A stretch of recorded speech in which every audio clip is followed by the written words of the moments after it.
हाँ जी दोस्तों, welcome back to our YouTube channel. दोस्तों, आज की इस वीडियो में मैं बात करूंगा आप लोगों के साथ regarding CA inter costing paper, जिसमें हम एबीसी एनालिसिस पूरी डिस्कस करेंगे फॉर अपकमिंग अटेम्प्ट जो सितंबर 2024 के लिए होगा। दोस्तों, तो बिना कोई टाइम वेस्ट करे चालू करते हैं ABC analysis for CA inter costing paper September 2024 attempt. तो दोस्तों, मेरे हिसाब से सबसे पहले कैटेगरी ए में इस बार कौन से चैप्टर रहने वाले हैं। तो कैटेगरी ए में आपके ये 5 चैप्टर रहने वाले हैं, जिसमें से लगभग लगभग 60 से 70 मार्क्स का पेपर आपको इस बार देखने को मिलेगा। वो चैप्टर कौन से हैं दोस्तों, ये पीडीएफ मैं आपके साथ यूट्यूब के लास्ट में डिस्क्रिप्शन में भी डाल दूंगा, आप देखना। मटेरियल कॉस्टिंग, मटेरियल कॉस्टिंग के बाद अगला चैप्टर है आपका लेबर कॉस्टिंग। लेबर के बाद बेटा एक्टिविटी बेस्ड कॉस्टिंग। एक टॉपिक है आपका रिकंसिलेशन, जो हम कॉस्ट अकाउंटिंग सिस्टम में पढ़ते हैं। और उसके बाद आपका लास्ट टॉपिक है स्टैंडर्ड कॉस्टिंग। बेटा, ये तो 5 चैप्टर ऐसे हैं, बिल्कुल श्योर शॉट है कि इसमें से तो पक्का क्वेश्चंस आएंगे ही आएंगे, और ये बहुत ज्यादा इंपॉर्टेंट है। इन चैप्टर्स को जब आप रिवाइज करो तो बिल्कुल भी कोई कॉन्सेप्ट मत छोड़ना, बहुत अच्छे से और टाइम लगा के बहुत बढ़िया तरीके से रिवाइज करना, क्योंकि ये बहुत ज्यादा स्कोरिंग भी है और आप बहुत अच्छे मार्क्स यहाँ पे लेकर के भी आ सकते हो। इसके बाद हम कैटेगरी बी में चलते हैं दोस्तों। तो कैटेगरी बी में आपके कौन कौन से आते हैं उनको देखते हैं। कैटेगरी बी के ऐसे चैप्टर रहेंगे जहां 50 मार्क्स, 45, 50, 55 इतने मार्क्स का यहां पर आपका कवर होगा, जिसमें आपका चैप्टर है कॉस्ट शीट। कॉस्ट शीट तो वैसे भी सिंगल फॉर्मेट चैप्टर है, अगर आपको फॉर्मेट बहुत अच्छे से आता है ना तो आप बहुत अच्छे से इसके क्वेश्चंस कर पाओगे। ओवरहेड्स, जो बच्चों को डर फैला रखा है जिस चैप्टर ने, पर जिन बच्चों ने मेरी क्लास देखी है उन्हें पता ओवरहेड्स में कुछ भी नहीं है, बहुत आसान चैप्टर है। आगे integrated non integrated. Integrated non integrated में इस बार मुझे लग रहा है आईसीआई आपसे मजे लेगा और आईसीआई बहुत बढ़िया क्वेश्चन इस पे देगा। हो सकता है इस वाले अटेम्प्ट में ये 10 मार्क्स से ज्यादा का आपको देखने को भी मिल जाएगा। मार्जिनल कॉस्टिंग, मार्जिनल कॉस्टिंग तो अगेन पूरा चैप्टर ही इंपॉर्टेंट है। और एक चैप्टर और दोस्तों, सर्विस कॉस्टिंग। सर्विस कॉस्टिंग आपको पता है, जिसमें बस की इंडस्ट्री है, ट्रांसपोर्ट इंडस्ट्री है, हॉस्पिटल इंडस्ट्री है, टोल रोड की इंडस्ट्री होती है, स्कूल के ऊपर क्वेश्चंस होते हैं कि हम स्टूडेंट पे कितना पैसा चार्ज करेंगे, वो सारे क्वेश्चंस आपको करने हैं। और इसके बाद बेटा कैटेगरी बी के बाद आपकी लास्ट कैटेगरी आती है कैटेगरी सी, जिसमें मैंने बहुत ऐसे चैप्टर रखे हैं जो पहले अटेम्प्ट में पूछे जा चुके हैं, तो इस बार चांसेस जिसके कम है, आएंगे जरूर ये भी, बट 10 to 15 मार्क्स के होंगे, उससे ज्यादा नहीं होने चाहिए। जिसमें आपका जॉब और बैच, जॉब और बैच या यूनिट कॉस्टिंग, वो तो वैसे ही छोटा सा चैप्टर है। अगला आपका प्रोसेस कॉस्टिंग, यहां पर साथ में लिख भी देता हूं यूनिट कॉस्टिंग। प्रोसेस कॉस्टिंग, उसमें तो कुछ वैसे भी नहीं है। प्रोसेस कॉस्टिंग चैप्टर में दो चीज बहुत इंपॉर्टेंट है, बस वो ध्यान रखना। एक तो प्रोसेस अकाउंट के क्वेश्चन या इक्विवेलेंट प्रोडक्शन, अगला ज्वाइंट प्रोडक्ट या बाय प्रोडक्ट, और लास्ट आपका बजट। बजट पे भी इस बार कौन से क्वेश्चन आने के चांसेस मुझे ज्यादा लग रहे हैं, मैं आपके साथ वो भी डिस्कस करूंगा। तो सबसे पहले तो मैंने ना ये आपके साथ कैटेगरी ए बी सी बांटी। तो आप जब भी सितंबर अटेम्प्ट के लिए अपनी रिवीजन स्टार्ट कर रहे हो ना बेटा, तो रिवीजन में सबसे पहले कैटेगरी ए वाले चैप्टर्स करना, क्योंकि वो सबसे ज्यादा स्कोरिंग है और वहां पे मार्क्स आप बहुत आराम से गेन कर सकते हो। फिर उनसे थोड़े कम इंपॉर्टेंट और फिर सबसे कम इंपॉर्टेंट। देखो, पढ़ना सारा है, छोड़ना कुछ नहीं है, बट आपको इस लेवल पे पढ़ना है कि पहले कैटेगरी ए पूरी कर लूं सीक्वेंस में, फिर कैटेगरी बी, फिर कैटेगरी सी। ठीक है। कैटेगरी ए के तो सारे कॉन्सेप्ट, सारे क्वेश्चंस हो सके तो हर चैप्टर के कुछ कुछ क्वेश्चंस तो हाथ से करके देखना बेटा, क्योंकि जब तक आप हाथ से नहीं करोगे वहां पर आप कर नहीं पाओगे। वहां पर आपको पेपर में वेरीफाई नहीं करने आंसर, वहां पे आपको पूरे पूरे आंसर लिखने हैं, तो हाथ से सॉल्व जरूर करना। फिर उसके बाद कैटेगरी बी, जो कॉन्सेप्ट देख लिया आपने, क्वेश्चंस देख लिए और कुछ कुछ क्वेश्चंस कर लिए, सही है। कैटेगरी सी सिर्फ क्वेश्चंस देख लिए, क्योंकि कॉन्सेप्ट तो क्वेश्चन के साथ साथ भी रिवाइज हो जाएंगे तो भी आपका हो जाएगा। अब इसके बाद मैं आपको कुछ और चीजें अच्छे से डिस्कस कर देता हूं। मैंने यहाँ पे पूरी ये लिस्ट बनाई है इंपॉर्टेंट टॉपिक्स की, हर चैप्टर से क्या क्या टॉपिक मुझे लग रहा है कि भाई ये सितंबर अटेम्प्ट में आपका पक्का आएगा, तो प्लीज इसको बहुत अच्छे से करना।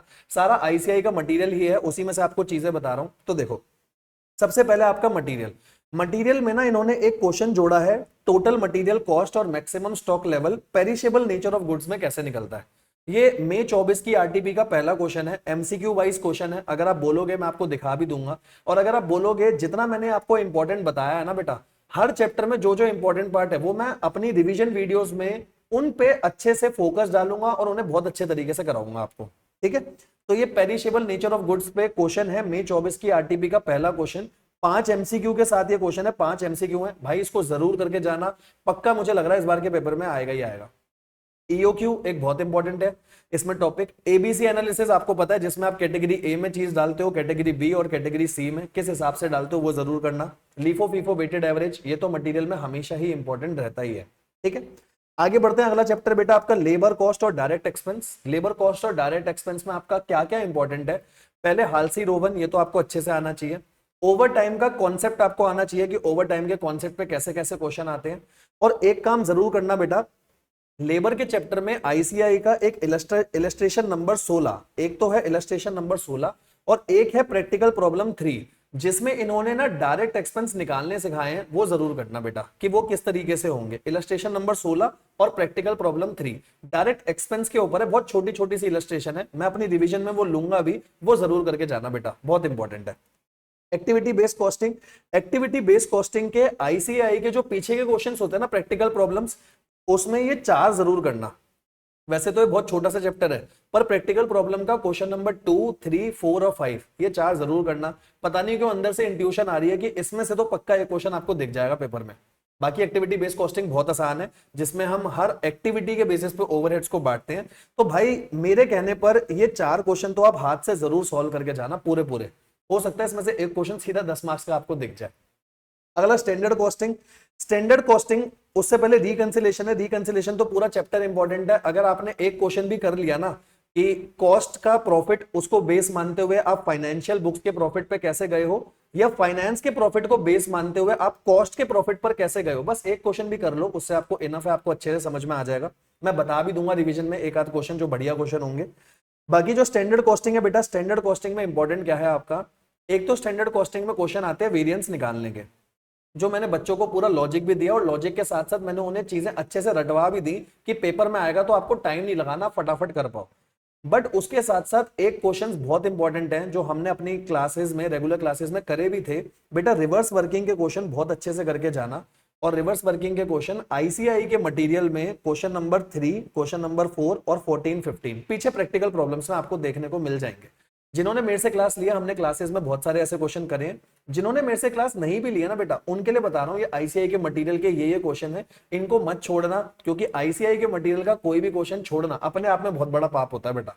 तो आप उस पर तो रिस्क ले ही नहीं सकते हो, इन क्वेश्चन को जरूर करके जाना। ये सारे क्वेश्चन रिवर्स वर्किंग के क्वेश्चन है, ये मैं पीडीएफ आपको दे भी दूंगा। ओवरहेड, ओवरहेड में सबसे ज्यादा जो इंपॉर्टेंट मुझे इस बार लग रहा है, एक तो स्टेप लेडर।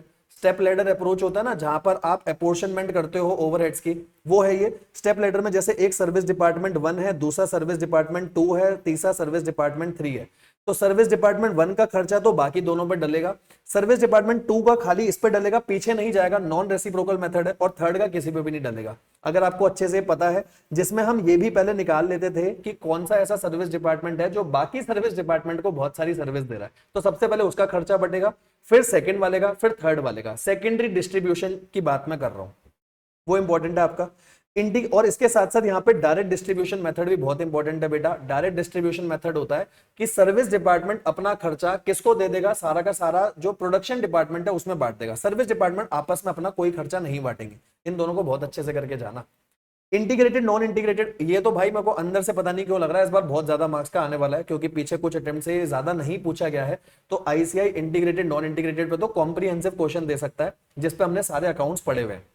ठीक है, मार्जिनल कॉस्टिंग। मार्जिनल कॉस्टिंग में एक ये टॉपिक जो आईसीआई के मटेरियल पे, इस पे एक दो क्वेश्चन भी है, मैं आपके साथ रिवीजन में डिस्कस भी करूंगा। प्रॉफिट अंडर मार्जिनल कॉस्टिंग या प्रॉफिट अंडर एब्जॉर्प्शन कॉस्टिंग किस तरीके से निकलता है। आपको याद होगा, एक में फिक्स कॉस्ट हम नीचे दिखाते हैं, एक में फिक्स कॉस्ट हम ऊपर लेकर के दिखाते हैं, मैन्युफैक्चरिंग वाली, उसके ऊपर क्वेश्चन है, मैं अपनी रिवीजन में डिस्कस भी करूंगा। डिसीजन मेकिंग के ऊपर क्वेश्चन अच्छे से करके जाना कि मैं अभी 30% कैपेसिटी पे काम कर रहा हूं, अगर मैं आगे 70% पर जाऊं, ये खर्चे हैं, ऐसे ऐसे सेल बढ़ेगी, मुझे जाना चाहिए या नहीं जाना चाहिए। डिसीजन मेकिंग के सारे क्वेश्चन यहाँ इंपॉर्टेंट है भाई, बहुत इंपॉर्टेंट है, अच्छे से करके जाना। सर्विस कॉस्टिंग, सर्विस कॉस्टिंग में इस बार ये बहुत इंपॉर्टेंट है, स्कूल के क्वेश्चन। जैसे आपको याद होगा, हमने स्कूल का एक क्वेश्चन भी करा था कि 4 किलोमीटर के रेडियस से ये वाले बच्चे आ रहे हैं, 8 किलोमीटर के रेडियस से ये वाले बच्चे आ रहे हैं, आपको ध्यान भी होगा, है ना। ईपीएस डीपीएस स्कूल करके क्वेश्चन भी था, वो क्वेश्चन जरूर करके जाना, है ना, जिसमें 2 शिफ्ट हो रही थी, सुबह 2 शिफ्ट लग रही थी, शाम को 2 शिफ्ट लग रही थी, टोटल नंबर ऑफ स्टूडेंट्स निकाले थे, वो वाला क्वेश्चन। हॉस्पिटल के ऊपर एक क्वेश्चन है, अगर आपको ध्यान होगा, आरटीपी का एक क्वेश्चन था, जिसमें रेंट खाली हॉस्पिटल के नॉर्मल रूम्स का नहीं लेना, जो फ्री एरिया उसका भी रेंट हमने लिया था, अगर आपको याद होगा, मैंने अपनी क्लास में बहुत डिटेल में डिस्कशन करी है, आप वो जरूर करना। टोल रोड के क्वेश्चन जरूर करना। टोल रोड का क्वेश्चन भी मैंने कराया था कि इतने व्हीकल्स हैं, इतनी कैपिटल कॉस्ट लग रही है और 10 साल है तो हम 10 साल के हिसाब से पर एनम की कॉस्ट लेंगे, मेंटेनेंस कॉस्ट आएगी। टोल रोड का छोटा सा क्वेश्चन था, 5 मार्क्स का आ सकता है आपका। और जो 10 किलोमीटर वाले क्वेश्चन होते हैं, लॉरी वाले क्वेश्चन होते हैं कि इतना ले करके चले, लोड हुआ, सी स्टेशन पे इतना उतारा, आगे बी स्टेशन पे इतना गए, वो जरूर करके जाना बेटा। प्रोसेस कॉस्टिंग में जो सबसे ज्यादा इस बार इंपॉर्टेंट है, जो इक्विवेलेंट प्रोडक्शन में, वो होता है ना कि जहां पे ओपनिंग डब्ल्यूआईपी पूरा 100% कंप्लीट नहीं है या क्लोजिंग डब्ल्यूआईपी पूरा 100% कंप्लीट नहीं है, वो कैसे होगा भाई? वो अच्छे से करना। मैंने पूरा लॉजिक दिया था आपको क्लास में कि ओपनिंग डब्ल्यूआईपी अगर 30% कंप्लीट है तो मैं रिमेनिंग परसेंटेज 70% लूंगा, क्योंकि करंट प्रोडक्शन में 70% काम हो रहा है ना।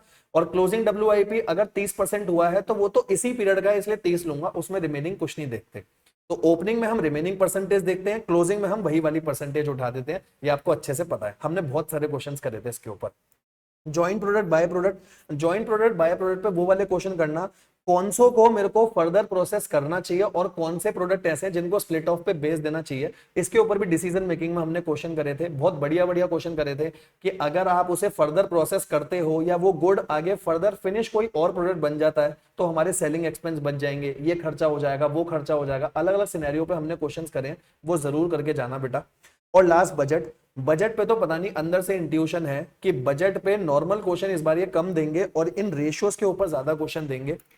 आपको याद होगा मैंने क्लास में भी करवाया था, एक्टिविटी रेशियो, कैपेसिटी रेशियो और एफिशिएंसी रेशियो, इनके मैंने फॉर्मूले समझाए भी थे, आपको याद भी करवाए थे। छोटा सा क्वेश्चन इसके ऊपर बनने के चांसेस पूरे पूरे हैं। और आपको बेटा एक बात और बता देता हूं, ये तो हो गया सारा कैटेगरी एनालिसिस, आप अपना इस फ्लो में पढ़ना चालू करना। इसके साथ साथ सितंबर के अटेम्प्ट के लिए सारी रिवीजन वीडियोस, मैराथन, सब कुछ यूट्यूब पे आएगा। बस यूट्यूब पे आप कनेक्टेड रहिए। आपको कोई भी डाउट आता है और कोई भी प्रॉब्लम है जो आप मेरे साथ डिस्कस करना चाहते हैं तो आप कमेंट्स में लिख देना, मैं वो देख लूंगा। अगर उस पर वीडियो की नीड होगी मैं वीडियो भी बना दूंगा। जितने मैंने यहाँ इंपॉर्टेंट क्वेश्चन बताए हैं आईसीआई मटेरियल के, मैं रिवीजन के दौरान वो सारे हर चैप्टर वाइज वो क्वेश्चंस भी आपके साथ डिस्कस करूंगा बेटा। बस कनेक्टेड रहो और बहुत अच्छे तरीके से पढ़ाई करो। ऑल द वेरी बेस्ट, मिलेंगे और आगे रिवीजन वीडियोस में। बाकी आपका कोई भी डाउट हो प्लीज बताइएगा। Thank you so much, thank you so much.